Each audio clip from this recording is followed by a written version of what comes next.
السلام عليكم ورحمة الله وبركاته. الحمد لله الذي جعلنا من المسلمين وأنعم علينا بدولة العقد والدين، والصلاة والسلام على سيد المرسلين وعلى آله وأصحابه أجمعين. أما بعد، فأعوذ بالله من الشيطان الرجيم. بسم الله الرحمن الرحيم. رضي الله عنهم ورضوا عنه. وقال رسول الله صلى الله عليه وسلم: أصحابي كالنجوم بأيديهم يقتديتم اهتديتم، أو كما قال عليه الصلاة والسلام. قابل قدر صدر الإسلام حضرات علماء کرام اور مہمانان اعزام، آج میں آپ حضرات کے سامنے صحابہ اکرام کے مقام اور مرتبے کے متعلق چند باتیں عرض کرنا چاہتا ہوں. بزرگ دوستو، صحابہ اکرام وہ مقدس حضرات ہیں جن کی محبت ایمان والے کی قیمتی سرمایہ ہے، جس کی واقعات کی تذکروں سے ایمان بڑھتا ہے، جن کی زندگیوں کو یاد کرنے سے قربانی کی جذبات انگڑائیاں لیتے ہیں، جن کی قربانی صدقے سے ہمیں سرکار مدینہ کی محبت ملی. بزرگ دوستو، حضور صلی اللہ علیہ وسلم نے دعوت کی محنت سے ایک ایسی جماعت تیار کی تھی جن کی زندگیوں میں 100% دین تھا، جن کا ایمان پہاڑ جیسا، جن کا علم سمندر جیسا، جن کے اخلاق سرکار جیسے. ہمارے آپ کے آقا سرکار مدینہ نے آتے کے ارشاد فرمایا: اصحابی کالنجوم بأیدیہم یقتدیتم اہتدیتم. کیا لوگوں، میرے صحابہ ستارہ کے مانند ہیں، اس میں سے کسی ایک کی اتباع کر لے گا تو ہدایت یاب ہو جاؤ گے. حقیقت بھی ہے کہ اللہ تعالیٰ نے قرآن مجید میں ایمان والوں کی جتنی خصوصیات اور صفات اور بشارت عظمتیں بیان کی ہے، وہ سب بشارت عظمتیں سب سے پہلے صحابہ اکرام کے لیے ثابت ہوں گی، بعد میں دوسروں کے لیے. علماء لکھا ہے بشارتیں مفسرین محدثین کے لیے بعد میں ہے، عابدوں و زاہدوں کے لیے بعد میں ہے، قطب و ابدال کے لیے بعد میں ہے. سب سے پہلے صحابہ اکرام کے لیے ثابت ہے.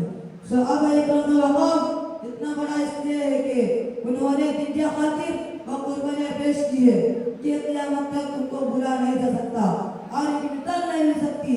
بزرگان محترم، تاریخ وہ ہے کہ حضرت بلال رضی اللہ عنہ کو کفار نے لوہے کی طرح پہ لگا ڈوب میں ڈال رہے تھے، اور اتنا ہی نہیں کہ بلکہ شریر کر کے ان کو مکہ کی پہاڑوں میں گھسیٹتے پھرتے تھے. اس کے باوجود ان کے ایمان میں ذرا بھر فرق نہیں پڑتا تھا. بزرگ دوستو، حضرت سمیہ رضی اللہ عنہ حضرت عمار رضی اللہ عنہ کے ماں تھے. ایک دن دشمنوں نے ان کو دو بیٹا دیا تھا. آپ صلی اللہ علیہ وسلم کا گزر ہوا تو آپ صلی اللہ علیہ وسلم نے فرمایا: سمیہ صبر کرو، تمہارا ٹھکانہ جنت ہے. حضرت ابوبکر صدیق رضی اللہ عنہ مسلمانوں کا دعوت دینا شروع کیا تو دشمنوں نے اس قدر مارا کہ لوگوں کو آپ کے موت کا یقین ہو گیا اور پہچاننا مشکل ہو گیا. بزرگ دوستو، ذرا اندازہ لگائیے، جب باپ کڑے مارتا ہوگا، جب بھائی کا پیچھے کے رہ گیا ہوگا، جس محمد صلی اللہ علیہ وسلم پر ایمان آیا، اس سے مانگو دل پر کیا گزرتی ہوگی. حضرت سعد بن وقاص رضی اللہ عنہ مسلمان ہوئے تو سٹائی میں لپیٹ کے لٹکا دیا اور جیسے ناک میں دھواں دیا جاتا تھا. اس سے کیا ہوا؟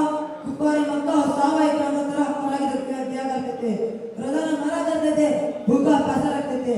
کمزوری وجہ سے گھٹ میں بیٹھے طاقت نہیں رہتی تھی، جسمانی تکلیف کے علاوہ خونی رشتے چل گئے. تمام رشتے داروں نے موت کیا، سگا باپ دشمن بن گیا. ایسا بھی ہوا ہے کہ یہ صحابی مسلمان ہوئے تو ان کے باپ نے اپنے ہاتھوں سے کوڑے مارے، بدن پر کپڑے چھین لیے، ہاتھ پیر سے ڈال دیا. بزرگ دوستو، ذرا اندازہ لگائیے، جب باپ کوڑے مارتا ہوگا، جب بھائی کپڑے چھین کے رہ گیا ہوگا، جس محمد صلی اللہ علیہ وسلم پر ایمان آیا، اس سے محمد دل پر کیا گزرتی ہوگی. بزرگ دوستو، میں نے مختصر جنگ کیا پیش کی ہے، تاریخ و مسئلہ کو مطالعہ کیجیے. ارے صحابہ کون تھے؟ ان کی زندگی کیسے تھے؟ ان کی دن رات کیسے گزرتے تھے؟ وہ آپ صلی اللہ علیہ وسلم کے سچے عاشق تھے. ان کے ایمان و یقین کا کیا عالم تھا؟ ان کی باتیں کیسی تھے؟ ان کی معاملات معاشرے کتنا باغ تھا؟ ان کی مکہ اور مدینہ زندگی کیسی تھی؟ یہ ساری چیزیں خدا کے راہ میں نکلنے سے پتہ چلتا ہے. بس اللہ تعالیٰ سے دعا ہے کہ ہم سب کو آپ صلی اللہ علیہ وسلم اور صحابہ اکرام نے پاک زندگی کو نصیب فرمائے. آمین. وآخر دعوانا الحمد